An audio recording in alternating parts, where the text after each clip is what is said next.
자, LG 경영연구소에서요, 내년 성장률이 1.8%, L자형 경기 침체가 본격적으로 진행될 거다라는 이야기가 나왔습니다.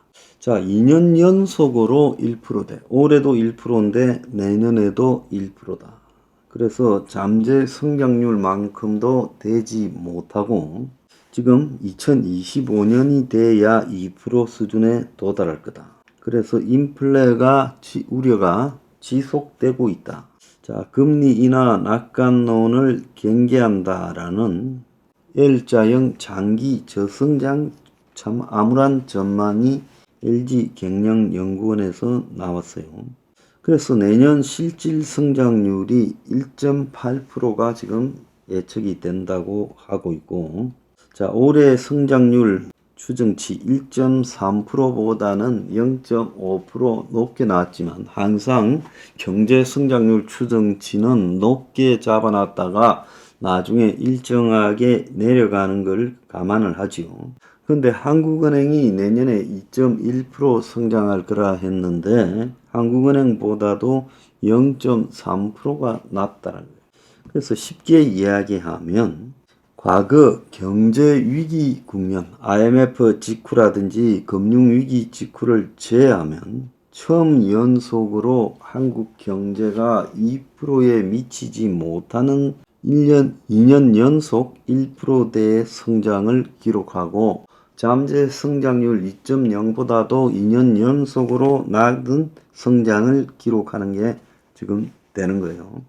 올해보다 소폭 나을 것이다. 이것도 지금 기대치요. 기대치가 이 정도라면 실제로는 올해보다 더 못할 가능성이 크지요.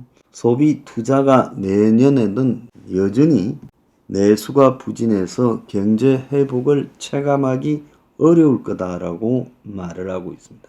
물가 상승률도 내년에 2.8%로 여전히 어느 정도 높은 물가가 지속된다는 거예요.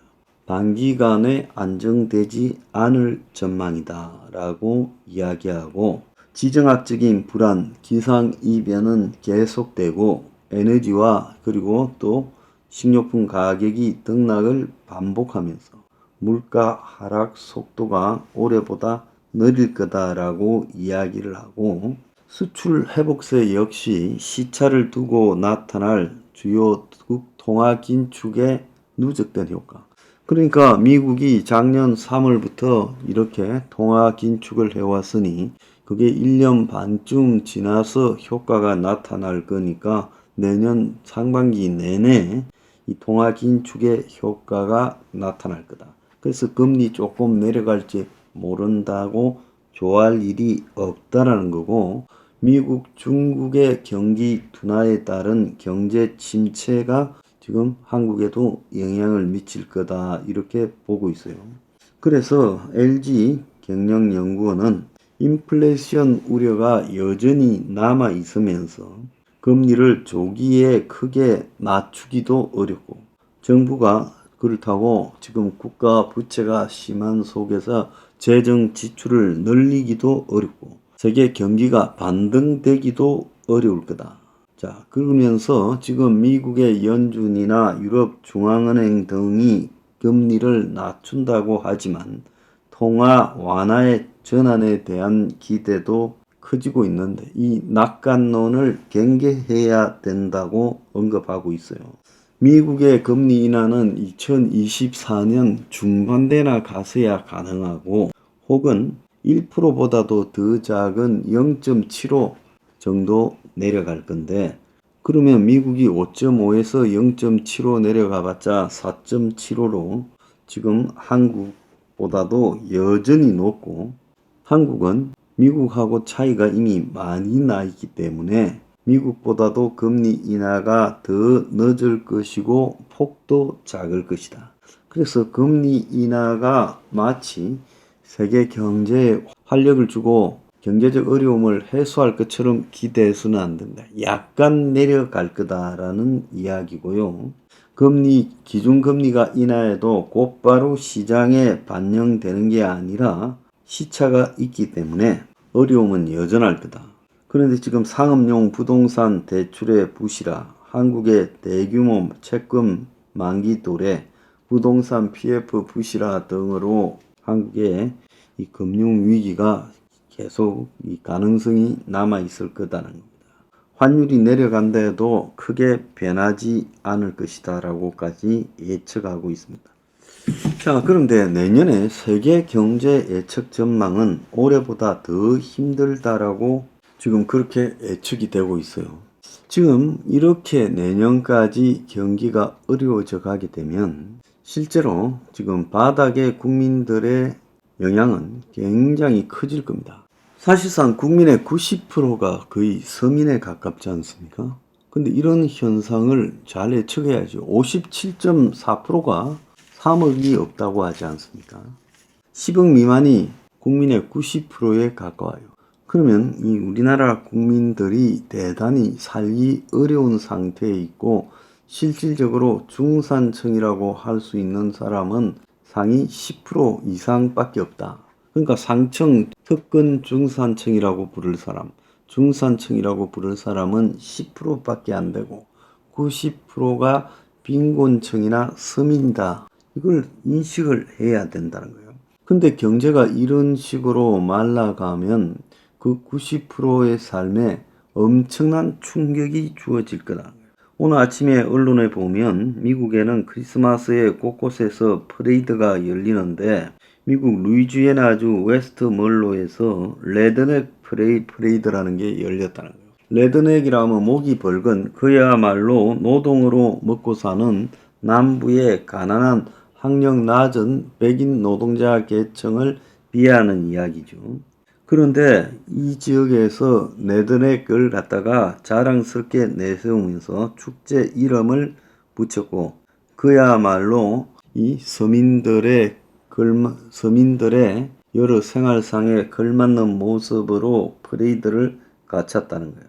근데 이 퍼레이드에 나선 많은 사람들이 이 싼 선물, 칫솔, 라면, 휴지 이런 걸 던지고 받는 사람들은 열광했는데요. 이게 오늘날 미국에 지금 살아가고 있는 다수 미국 사람 80%의 실정이에요. 미국도 지금 2대 8의 사회라고 합니다.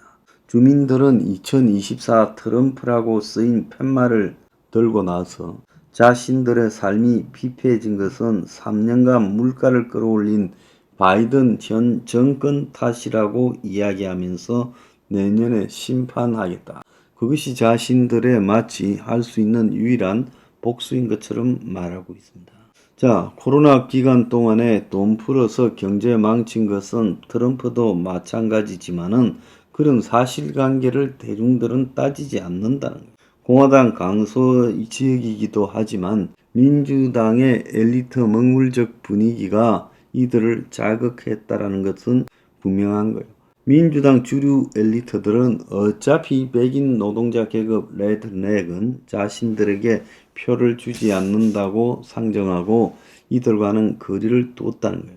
월세도 못 내 캠핑카를 개조해서 살면서 성족이 따라놓고 트럼프만 바라보는 이들을 트레일러 트래시, 즉 트레일러에 사는 쓰레기 같은 집단이라고 비웃었고 이들이 사는 지역을 플라이오버 스테이트, 웬만하면 이 지역에 선거하러 갈 필요 없이 비행기 타고 건너뛰어야 되는 지역이다라고 했어요.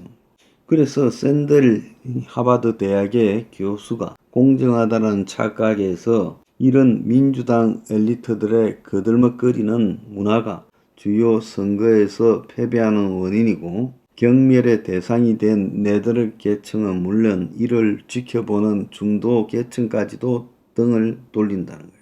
이런 것들을 감안할 때 한국에서 지금 아까 제가 말씀드린 것처럼 소비 양극화 쓴맛에 문 닫는 카페가 속출한다. 지금 초저가 아니면 최고급으로 한국의 소비 형태가 극단화되어 가고 있다는 거예요.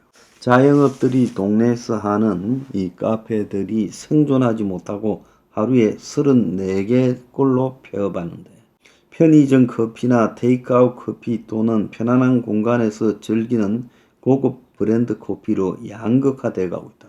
그러니까 상위 10%에 속하는 사람은 고급 커피로 90%는 편의점 커피로 가고 있다는 거예요. 그래서 올해 창업한 커피와 올해 폐업한 커피 숫자가 거의 비슷하다는 겁니다. 연말인데 배달 특수가 실종이 되어서 20대들이 배달 앱을 떠나고 있다는 거예요. 오른 외식 물가에 배달료도 부담스러워서 20대들이 툭 하면 배달시켜 먹다가 이제 배달을 안 한다는 거예요. 그래서 배달업을 갖다가 하던 친구들이 지금 배달 주문이 없어서 기사들이 넘쳐나는 그런 지금 상황이 벌어지고 있다는 거예요. 배달앱 3사의 결제 추정액이 1조 5,800억으로 3년 만에 최저치로 떨어졌다는 거예요. 자, 그래서 고물가 속에서 지금 사람들이 배달비 3,000원을 내고 그 다음에 마라탕 이런 거 시켜도 2만 원이 나오니까 그래서 한 끼 배달하면 기본 12,000원 정도인데 수민이 사정이 넉넉지 않은 20대 30대들이 지금 배달 시장에서 이탈하고 있다는 거예요. 자, 나이가 이렇게 추워도 이렇게 추우면 배달해서 먹는 사람들이 많아야 될 건데 빠지고 있다는 건 뭘 말하는 거겠습니까? 그래서 지금 한국 경제가요 굉장히 어려워지고 있다. 자영업자들의 지금 폐업이 본격적으로 시작되고 있고 이 카페뿐만 아니라 식당 폐업도 지금 급격하게 진행이 되고 있어요. 실제 회사들의 해고도요 물류 유통업에서 시작해서 중소기업에서도 해고가 시작되고 지금 금융계도 해고를 하고 있고 지금 주증권사도 해고를 하고 있고 부동산 업계에서도 엄청난 해고가 시작되고 있습니다. 내년에 실제 우리가 피부로 느끼거나 숫자로 추정할 수 있는 것보다 훨씬 심한 경제 침체가 시작될 거다. 국민들의 실질 소득 감소 이런 것들이 곳곳에서 시작될 거다. 그러니까 임금 소득자 그리고 자영업자들의 소득이 점점 줄어드는 한 해가 될 거다. 그러면 소비가 줄어들고 투자도 줄어들면서 전체적으로 경제가 완전한 침체에 빠져들 거다. 올해는 내년에 비하면 아무것도 아니다. 근데 여기에 이제 부동산 업계의 PF 부실이 본격적으로 건설사, 금융사의 부실로 터져나가기 시작하면 감당할 수 없는 최악의 한 해가 될지도 모른다는 겁니다. 자, 장밋빛으로만 일관할 게 아니라 정말로 긴장해야 될 한 해라는 거예요.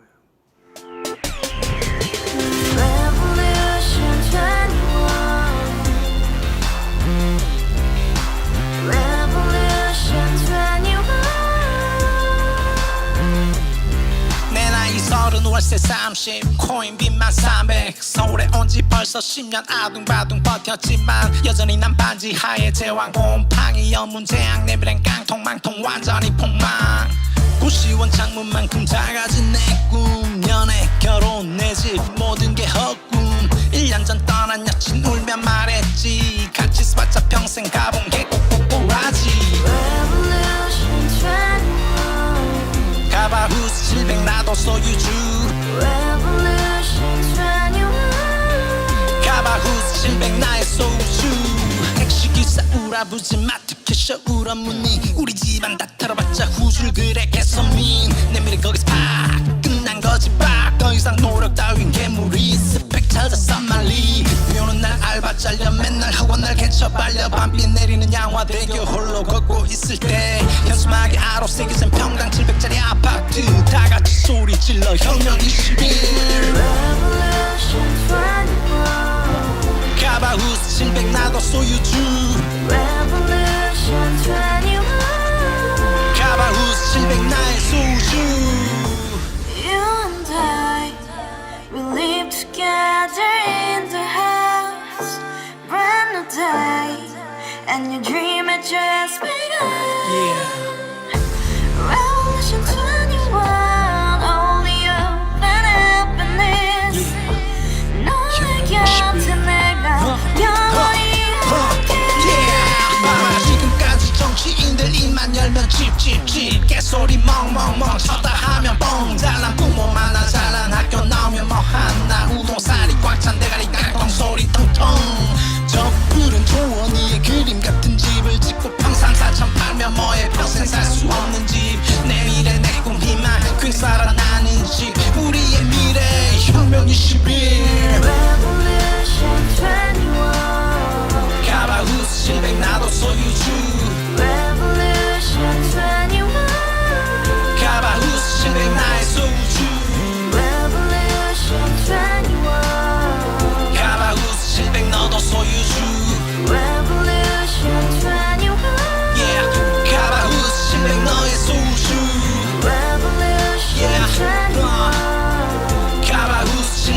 소유주